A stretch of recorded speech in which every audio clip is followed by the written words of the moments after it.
Bentrovati al meteo. Un fronte freddo in discesa dalla Scandinavia irromperà sull'Italia, portando instabilità e anche un netto calo delle temperature. Vediamo insieme il dettaglio di venerdì 16 settembre.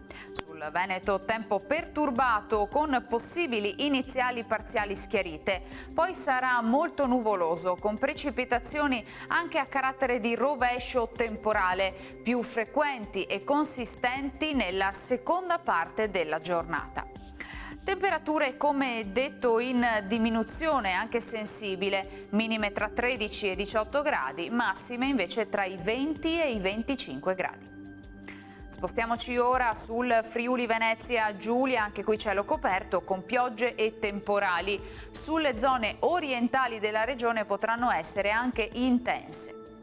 Temperature minime tra i 15 e i 17 gradi, massime sui 22-24 gradi.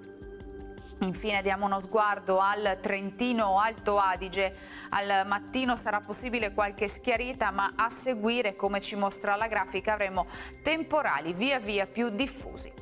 Temperature minime sui 14-16 gradi, massime intorno ai 24-25 gradi. Dal meteo per ora è tutto, vi auguro un buon proseguimento in nostra compagnia.